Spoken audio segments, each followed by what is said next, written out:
जय हिंद साथियों। सीजीपीएससी में अगर आप भाग लेना चाहते हैं तो सीजीपीएससी में भाग लेने के लिए आपको मैं अनिवार्य चीजें बता देता हूं। साथ ही साथ आपको प्रश्न भी बताऊंगा कि किस टाइप के प्रश्न आते हैं और काफी महत्वपूर्ण प्रश्न आएगा, क्योंकि सेम टू सेम ऐसे ही प्रश्न आपको देखने को मिलेगा।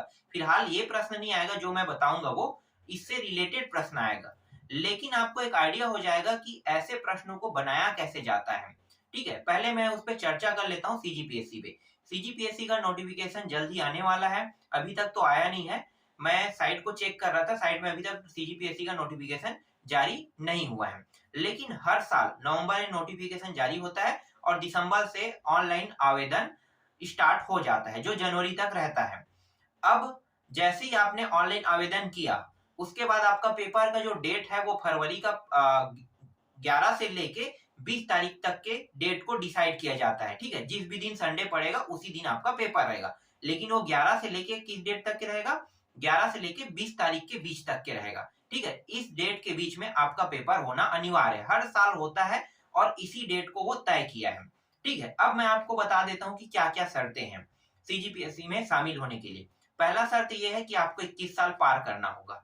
ठीक है, या आप 21 साल रनिंग में है तो भी आप ऑनलाइन आवेदन दे सकते हैं। दूसरा शर्त यह है कि आपको ग्रेजुएशन कंप्लीट करना होगा। ठीक है, पीजी आपका कंप्लीट रहेगा तभी आप ऑनलाइन आवेदन कर सकते हैं। तो ये दो शर्तें मुख्य हैं। अब इसमें प्रतिशत की वैल्यू नहीं है। ठीक है, प्रतिशत की कोई भी वैल्यू नहीं है कि कितना प्रतिशत होने पर आप सीजीपीएससी दिला सकते हैं या किस सब्जेक्ट के होने पर सीजीपीएससी दिला सकते हैं। तो सब्जेक्ट को भी आधार नहीं बनाया गया है। आप कोई भी सब्जेक्ट वाले हो, अगर आप ग्रेजुएशन कंप्लीट कर लिए हो, ठीक है, स्नातक आपका कंप्लीट है, तो आप सीजीपीएससी के पेपर में बैठ सकते हो और आपको 21 साल पार भी करना है। ठीक है, तो ये दोनों शर्तें बहुत अनिवार्य हैं।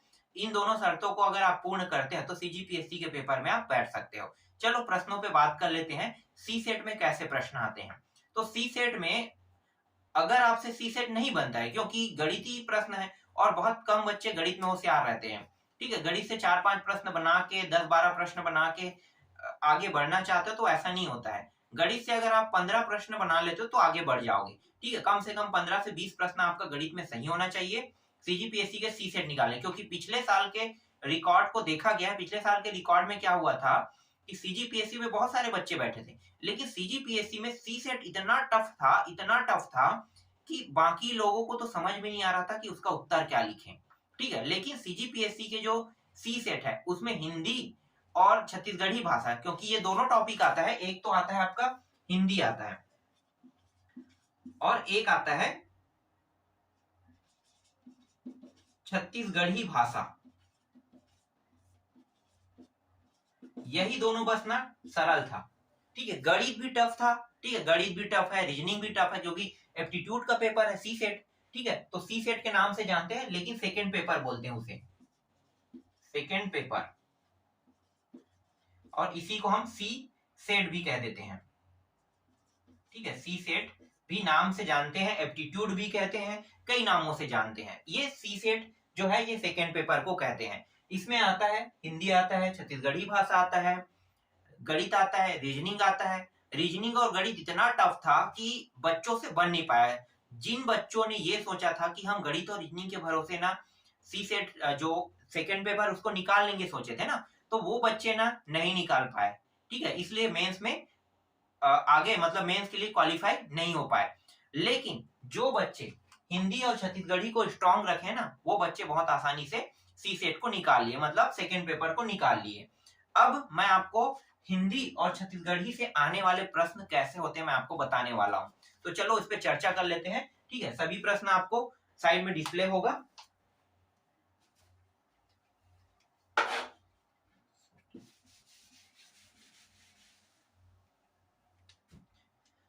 चलो चर्चा करें। पहला प्रश्न, प्रश्नवाचक सर्वनाम नहीं है। ठीक है, साइड में आपको दिखाई दे रहा होगा। तो इसमें 4 ऑप्शन है। एक है कोन्हो लिखा हुआ है, कावर लिखा हुआ है, कथका और काकर लिखा हुआ है। तो इन चारों में से कौन सा ऑप्शन है इसका आंसर होगा? तो आपको यहाँ पे ए को लेना है। जिन विद्यार्थियों ने ए लिया है ना उनका सही था। ठीक है, तो किसको टिक करना है? ए को, कोन्हो को, क्योंकि यहाँ पे स्पष्ट कहा है कि प्रश्नवाचक सर्वनाम नहीं है। अब देखो प्रश्नवाचक सर्वनाम को कैसे पहचानोगे, क्योंकि बिना तर्क शक्ति के आप किसी भी चीज को नहीं पहचान सकते। जब तक के देखो कितनों भी पढ़ लो ना, कितनों भी बुक पढ़ लो, चाहे आप 1000 बुक पढ़ लो, लाख बुक पढ़ लो, सपोज ऐसी मैं बोल रहा हूँ, इतना तो पढ़ना इतना आसान नहीं है, ठीक है। लेकिन अगर आप बुक पढ़ते हो तो बुक पढ़ने के बाद वस्तुनिष्ठ प्रश्न अगर आप नहीं देखोगे तो वो प्रश्न नहीं बनेगा। तो वस्तुनिष्ठ प्रश्न तो आपको देखना पड़ेगा, क्योंकि वस्तुनिष्ठ प्रश्न ये बताता है कि इसकी आपकी क्वालिफिकेशन जो है ना, या तर्क शक्ति है ना, इसे तर्क शक्ति को बढ़ाता है। तर्क शक्ति अगर अच्छा है तो बहुत आसानी से ना, बहुत कम पढ़ के बहुत अच्छे से, अगर आप बहुत कम भी पढ़े हो तो भी आप आसानी से पेपर को क्लियर कर सकते हो। तो क्लियर करने की एक ही तरीका है, माइंड तर्क शक्ति। तर्क शक्ति बढ़ाते हैं, इसीलिए तो इस पेपर सेट को लाया गया है ना, तर्क शक्ति वाला, ठीक है। एप्टीट्यूड जो है वो क्या तर्क शक्ति का तो है। चलो देखें, यहाँ पे कोन्हो है, कावर है, कतका है और काकर है। तो देखो कावर छत्तीसगढ़ी शब्द में कावर, कावर क्या हो गया, प्रश्न पूछ रहा है, कावर बोलते हो ना आप लोग, तो प्रश्न कर रहा है, इसलिए यहाँ पे कावर तो नहीं हो सकता, क्योंकि ये प्रश्नवाचक सर्वनाम नहीं है कह रहा है, ठीक है। कतका बोल रहा है, तो कतका बोल रहा है, ये भी प्रश्न कर रहा है, ऐसे बोलते हैं ना, कतका देबो, ठीक है, तो ये भी नहीं है। इसके बाद काकर, तो काकर बरे पूछते, तो ये भी प्रश्न कर रहा है। अब बचा कोन्हो, तो कोन्हो बर, ऐसे तो नहीं बोलते हैं, ठीक है, काकर बोलते हैं, कोन्हो मेर बोलते हैं, ठीक है, कोन्हो मेर, तो कोन्हो मेर प्रश्न नहीं है, कोन्हो मेर जाबो वाले, ठीक है, कोन्हो मेर जाबो मतलब जाए के बात करा थे, प्रश्न नहीं करा थे, इसलिए यहाँ पे कोन्हो आएगा, ठीक है। दूसरा प्रश्न देखें, बिसराइन में प्रत्यय है, देखो उपसर्ग पहले होता है और प्रत्यय बाद में होता है, उपसर्ग फिर प्रत्यय, और शब्द क्या है, बिसराइन है ना, बिसराइन ये शब्द है। तो बिसराइन में प्रत्यय बताना है हमें, ठीक है। तो दोनों को संधि विच्छेद कर लेते हैं, क्योंकि संधि विच्छेद करके हमें उपसर्ग और प्रत्यय का ज्ञान पता चल सकता है। तो बिसराइन में क्या हो गया, देखो अगर मैं यहाँ पे इसे मैं लिख लेता हूं, ठीक है, बीसर लिख लेता हूं, ठीक है, क्या लिख लेता हूं, बीसर, ठीक है। तो उसके बाद संधि विच्छेद करता हूं, तो ये अ का मात्रा है, मतलब बड़े आ का मात्रा, यहाँ पे क्या लगा है, रा लगा है ना, तो आ का मात्रा, तो क्या हो गया, आइन हो गया, बीसराइन, ठीक है। तो बीसर धन आइन, तो क्या हो जाएगा, बीसराइन हो जाएगा ना, तो बीसराइन। अब यहाँ पे देखते हैं बीसराइन में है कि नहीं, तो यहाँ पे ऑप्शन में दिया है, राइन दिया है, बीस दिया है, आई दिया है और ऐन दिया हुआ है, ठीक है। यहाँ पे क्या दिया है, ऐन, तो यहाँ पे गलती क्या हुआ है कि ये अगर यहाँ पे रा लगा देंगे और इसमें से एक मात्रा हटा देंगे तो भी ये सही हो जाएगा। अब ऐसा आपको कहीं तो दिखाई नहीं दे रहा, सिर्फ ऐन बस दिखाई दे रहा है, ऐन नहीं दिखाई दे रहा है, तो मैं अगर इसे मिटा देता हूँ, इसमें मात्रा लगा देता हूँ, तो ये रा और ये ऐन हो गया, क्या बन गया, बिसराइन, आखिर हो गया ना। तो यहाँ पे आंसर क्या लेना है, डी लेना है। देखो तर्क लगाना है, रियल में संधि विच्छेद में ये बिसर होता और ये आइन होता, आइन तो दिया नहीं है, तो हमने दिमाग लगाया, इसे हटा दिया और इसे हटा के आगे वाले को दे दिया, तो भी क्या होगा, हमारा आंसर तो सही हो गया। आइन नहीं है तो ऐन बन गया, ऐन बन गया मतलब आंसर सही हो रहा है, ठीक है। इसके बाद देखो नेक्स्ट प्रश्न है, बोकरा छेरी में कौन सा समास है, ठीक है। तो बोकरा और छेरी में कौन सा समास है, तो मैं आपको बता देता हूं कि जिसमें दोनों प्रधान हो ना, उसे हम द्वंद्व समास कहते हैं। दोनों, जैसे कि माता और पिता, दोनों, माता का भी वैल्यू उतने है, पिता की, मतलब ये भी वास्तविकता है, माता भी आपका वास्तविकता है जीवन में, वास्तविक जीवन में रिलेटेड है, पिता भी वास्तविक जीवन में रिलेटेड होता है, इसीलिए इसी तरह से बोकरा भी होता है और बोकरी, समझते हो ना, बोकरा बोकरी, इसको क्या कह दिया, छेरिया कह दिया है, छेरिया, बोकरी को छेरिया कह दिया, तो छेरिया भी तो होता है ना, तो दोनों प्रधान है, इसका मतलब क्या होगा, इसका मतलब आपको लेना है द्वंद्व समास लेना है, ठीक है, द्वंद्व समास, इसीलिए इसका उत्तर रहेगा। नेक्स्ट आते हैं, इसमें से भाववाचक संज्ञा है। अब भाववाचक संज्ञा बताना, कैसे समझोगे कि भाववाचक संज्ञा क्या होता है, देखो मैं आपको समझाता हूँ। मुसवा, मुसवा भाव है क्या, नहीं, मुसवा जो है वो तो वास्तविकता में होता है, ठीक है, जो वास्तविकता में होता है उसे हम भाववाचक नहीं कहते। एक मिनट,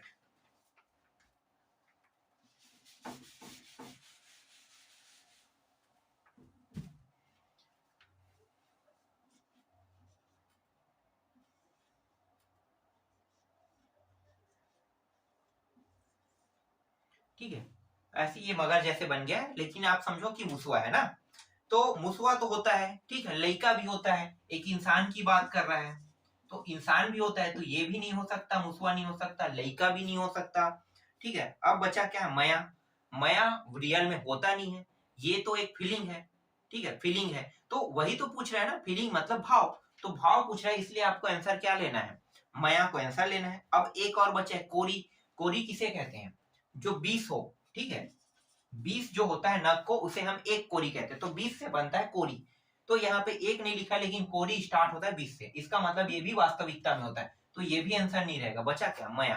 तो मया ही क्या रहेगा, आंसर रहेगा। तो आपको तर्क बढ़ाना है अपनी। ठीक है, तर्क शक्ति जब तक के बढ़ेगा नहीं तब तक के आप इसे नहीं निकाल सकते। आगे देखते हैं। इसके बाद नेक्स्ट है घनश्याम में समास है। ये पूरा मैं आपको छत्तीसगढ़ी भाषा पढ़ा रहा हूँ। ठीक है, घनश्याम में समास है पूछ रहा है, तो घनश्याम में समास है, 4 ऑप्शन दिया है, कर्मधारा के बहुब्री है, द्वंद्व है, द्वियु है। तो कौन सा समास होगा इसमें, ये बताओ। ठीक है, एकदम सटीक अगर देखा जाए तो ये बहुब्री समास है। बहुब्री समास जो होता है ना, वो एक ऐसा समास है जिसका अर्थ अनेक होता है, शब्दों में छुपा रहता है। जैसे घन मतलब क्या हो गया, बादल। ठीक है, घन क्या होता है, बादल रहता है ना, मेघ। आप ऐसे बना लो, मेघ। ठीक है, क्लाउड। ठीक है, तो बादल होता है घन। और श्याम क्या होता है, काला। तो घनश्याम का मतलब क्या हो गया, मतलब घन का मतलब चारों ओर समझो। ठीक है, ये घन का रियल अर्थ होता है चारों ओर। चारों ओर घन का अर्थ होगा। और श्याम का मतलब, श्याम बोलते हैं ना, तो श्याम यहाँ पे छत्तीसगढ़ी है। ठीक है, तो छत्तीसगढ़ी में श्याम को क्या कहते हैं, या श्याम को क्या, काला। तो काला, तो काला बादल। ठीक है, काला बादल चारों ओर, तो इसका अर्थ हो रहा है, तो ये कहलाता है बहुब्री समास कहलाता है। ठीक है, इसका अर्थ ऐसे ही होगा, काला बादल चारों चारों ओर छाया हुआ, इसको हम कहते हैं घनश्याम कहते हैं। ठीक है, अब घनश्याम का ये तो एक अर्थ हो गया घनश्याम का। घनश्याम का और कई अर्थ है। घनश्याम और किसे बोला जाता है, भगवान श्री कृष्ण को बोला जाता है, तो वो भी एक अलग अर्थ है। बोलने वालों को क्या कहते हैं, घनश्याम, भगवान श्री कृष्ण को कहते हैं, तो उसका अर्थ, घनश्याम का अर्थ भी भगवान से जुड़ रहा है, इसका मतलब इसका अनेक अर्थ हो रहा है ना। तो ऐसे शब्दों के लिए बहुब्री समास उपयोग किया जाता है। चलो आगे देखते हैं। फिर है यहाँ पे रंधनी खोली में कौन सा समास है। देखो, रंधनी मतलब खाना बनाने वाले, घर खाना बनाने वाले, जो किचन, जिसे हम हिंदी में किचन कहते हैं ना, उसे छत्तीसगढ़ी भाषा में रंधनी खोली कहा जाता है। क्या कहा जाता है, रंधनी खोली। अब इसमें पूछा है कौन सा समास है, तो यहाँ पे आपको आंसर ले लेना है, डायरेक्ट तत्पुरुष समास ले लेना है। ठीक है, क्योंकि द्वंद्व तो हो नहीं सकता, द्वंद्व में दोनों प्रधान होना चाहिए। ठीक है, तो रंधनी खोली दोनों एक ही शब्द है, अलग अलग तो है नहीं, इसलिए हो नहीं सकता, अवयवी भाव हो ही नहीं सकता। ठीक है, अवयवी भाव होने के लिए इसमें प्रधानता होनी चाहिए, आगे वाले अक्षर में है ही नहीं। कर्मधारक तो हो नहीं सकता। ठीक है, कर्मधारक समास होने के लिए इसमें कुछ कहीं पे से का उपयोग होना चाहिए, से का उपयोग हुआ ही नहीं है, तो क्या बचा, तत्पुरुष समास, तो तत्पुरुष समास इसका उत्तर रहेगा। ठीक है, नेक्स्ट देखो, मैं जा रहा हूँ, रही हूँ का सही छत्तीसगढ़ी रूप है। ठीक है, तो उत्तर क्या ले सकते हो, देखो मैं जाता हूँ, तो मैं जा रही हूँ बोल रहा है, तो मैं जाता हूँ की क्या है, तो वो तो बता रहा है, तो इसका अर्थ नहीं होगा। ठीक है, मैं जा रही हूँ ये भी बता रहा है, मैं जा रही हूँ या जा रहा हूँ। ठीक है, तो दोनों बता रहे हैं, लेकिन मैं जाता हूँ मतलब आप डायरेक्ट धमकी देने वाली बात कर रहे हो, तो धमकी नहीं दे रहा है, ये सिर्फ एक जानकारी दे रहा है। ठीक है, इसलिए पहला तो हो नहीं सकता। दूसरा, मैं यहाँ जाता हूँ, फिर ये वो ऐसी बोल रहे हैं। ठीक है, ये लेकिन इस बार विनम्र भाव से बोल रहा है, इसलिए ये भी इसका उत्तर नहीं होगा। मैं यहाँ जाता हूँ, एकदम सिंपल शब्दों में बोल रहा है कि मैं जाता हूँ, मतलब यही इसका आंसर होगा। ठीक है, मैं जा रही हूँ, इसका अर्थ एकदम सिंपल शब्दों में होगा, जैसे हम अपने बोलचाल में बोलते हैं, इसीलिए यहाँ पे सी आंसर हो जाएगा। ठीक है, आंसर में सी लेना है। ऐसे प्रश्नों का उत्तर आपको इस तरह से बनाना है। नेक्स्ट है, भाषा वैज्ञानिकों ने हिंदी भाषा को कितनी उपभाषाओं में बांटा है, तो 5 उपभाषाओं में बांटा है, तो यहाँ पे 5 ले लेना है आपको। ठीक है, आगे देखते हैं। छत्तीसगढ़ी भाषा इनमें से किसने अंतर्गत पड़ती है। ठीक है, तो किसके अंतर्गत पड़ती पूछ रहा है, तो अब हिंदी वाले शब्द में आते हैं, तो यहाँ पे आपको पूर्वी हिंदी ले लेना है। ठीक है, बी आंसर इसका बी इसका आंसर रहेगा। इसके बाद नेक्स्ट प्रश्न है, वह बालक रोता है, वाक्य में वह शब्द क्या है। ठीक है, तो वह बालक रोता है, तो देख लेते हैं क्या हो सकता है। वह जो है, यहाँ पे पूरे शब्दों को ना डिफाइन कर देते हैं, ठीक है, अलग अलग करते हैं। तो पहले बालक को देखते हैं, बालक को हम कहते हैं संज्ञा कहते हैं। रोता है, रोने को हम क्या कहते हैं, क्रिया कहते हैं। रोना क्रिया हो गया, ठीक है, रोता है क्रिया हो गया, बालक संज्ञा हो गया। लेकिन पूछा है वह को, तो वह क्या होगा? देखो मैं आपको बताता हूं ना, यहां पे लिख लेते हैं, वह बालक रोता है, ये है संज्ञा, और रोता है ये है क्रिया। रोना क्या होगा? क्रिया, ठीक है। वर्ब का थर्ड फॉर्म गो वेंट गान, आप लोगों ने इंग्लिश में पढ़ा है ना, गो वेंट गान। तो गो वेंट गान मतलब क्रिया, वर्ब। तो क्रिया क्या है? रोना, ठीक है, रोना। तो बचा क्या? वह। तो वह क्या हो सकता है? विशेषण, ठीक है। और इनमें से कुछ नहीं दिया है, ठीक है, इनमें से कोई भी नहीं, तो इनमें से कोई भी नहीं, बहुत कम आंसर रहता है। बचा क्या? विशेषण। तो इसका सही आंसर रहेगा विशेषण रहेगा। वह जो है वो क्या है? विशेषण है, ठीक है। आगे देखो, इसके बाद है नाग शब्द का एक अर्थ होता है सर्प, ठीक है। सर्प तो एक अर्थ होता है, बकरा होता है, गधा, घोड़ा, हाथी। सीधा सा आंसर ले लेना है हाथी। पहले हाथी भी बोला जाता था इसे, इसलिए इसका आंसर क्या रहेगा? हाथी रहेगा, ठीक है। आगे आते हैं, हिंदी में प्रयुक्त होने वाले संस्कृत के मूल शब्द को क्या कहते हैं? तो तत्सम है, तद्भव है, देशज है, ठीक है। संस्कृत में इसे तत्सम बोला जाता है। तत्सम और तद्भव, हिंदी होता है उसका तद्भव, और संस्कृत में उसे तत्सम कहते हैं। तो ये स्पष्ट मैं कर देता हूं, ठीक है। तो तत्सम आप बोलोगे, संस्कृत के शब्दों को तत्सम कहा जाता है। जब उसे हिंदी में हम बोलते हैं तो उसे हम तद्भव बोलते हैं। और देशज शब्द क्या है? जैसे कि ये हाथी, हाथी जो है, एक सेकेंड, हाथी जो है ये देशज शब्द है। तो हाथी का जिक्र तो हुआ नहीं है, संस्कृत का पूछा है, तो देशज शब्द अगर हाथी कहेगा तो देश में हमारे देशज शब्द है हाथी। ऐसे शब्दों को हम देशज शब्द कहते हैं। जो भारत देश से बोले जाने वाली, जो भारत में ही बोली जाती है ना, उसे देशज शब्द कहते हैं। लेकिन संस्कृत जो होता है उसे हम तत्सम कहते हैं। और संस्कृत के शब्द से कोई शब्द परिवर्तित होके बना है जो हिंदी कहलाता है, वो कहलाता है तद्भव कहलाता है। नेक्स्ट है, मुख का सही विलोम शब्द क्या है?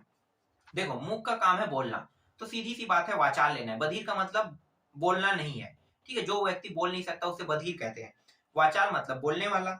सुख, इसका अर्थ मुझे भी पता नहीं है, लेकिन वाचाल इसका आंसर आएगा, क्योंकि बोलने वाला मुंह का काम है बोलना ही है, ठीक है। मुंह इसीलिए बनाया गया कि बोलने के लिए। आगे देखो, निम्नलिखित में कौन सा शब्द शुद्ध है? ठीक है, तो यहाँ पे निर्जीव है, निर्जीव है, निर्जीव है और निर्जीव है। तो निर्जीव को कई प्रकार से ना यहाँ पे बांटा गया, लेकिन रियल में असली निर्जीव कौन सा शब्द पूछा है? तो शुद्ध शब्द है निर्जीव, ठीक है। शुद्ध शब्द, ऐसे भी प्रश्न आता है कि शुद्ध और अशुद्ध शब्द रहते हैं, तो सही शब्दों को आपको छांटने के लिए कहेगा। जैसे उज्ज्वल, हर बार एक कॉम्प्लिकेटिव शब्द बना रहता है। उज्ज्वल से ना सीजी व्यापम कई बार प्रश्न पूछे हैं, उज्ज्वल का सही अर्थ बताइए। समझ में नहीं आता कि सही उज्ज्वल क्या है। उ आधा ज व ल ये होता है, ठीक है। तो सही अर्थ को ढूंढने के चक्कर में ना बहुत कंफ्यूज हो जाते हैं, क्योंकि सभी शब्द एक जैसे लगने लगते हैं। तो इसी तरह से ये भी है निर्जीव। तो आपको सी को आंसर को ऐसे प्रश्नों में टिक करना है। देखो जो मैं बता रहा हूं सेम इसी फॉर्मेट में प्रश्न आते हैं और आएगा भी। अभी बहुत सारे प्रश्न हैं, अभी तो स्टार्ट हुआ है ना। मैं आपको बहुत सारे प्रश्न बताऊंगा। अगर आप सीजीपीएससी दिलाने में इंटरेस्ट है तो डेफिनेटली आप मेरे वीडियो को ज्वाइन कीजिए और मेरे वीडियो को देखिए, बहुत ज्यादा हेल्प मिलेगा इसमें। चलो आगे देखें, निम्नलिखित में से किस वर्ण का उच्चारण तालु से होता है? तालु, ठीक है। तो तालु से होने वाले शब्द है स। इसके बारे में मैंने वीडियो पहले ही बनाया था कि तालु से होने वाला, ठीक है, कंठ से होने वाला, ठीक है, तो कंठास्थ, तालु से तालव्य। तो इस तरह से मैंने एक वीडियो बनाया था, अगर उस वीडियो को जाकर देखोगे तो आपको प्लेलिस्ट में मिल जाएगा, प्लेलिस्ट से जान सकते हो। तो यहाँ पे मैं डायरेक्ट आंसर यहाँ पे डी ले लेता हूँ अभी। जिसका मूल्य न आंका जा सके, वाक्य के लिए प्रयुक्त होने वाला एक शब्द क्या होगा? ठीक है, तो वो अमूल्य होगा। जिसका हम अब कभी भी मूल्य नहीं आंक सकते उसको हम अमूल्य कहते हैं, बहुत कीमती होता है, ठीक है। तो यहाँ पे अमूल्य ले लेना है।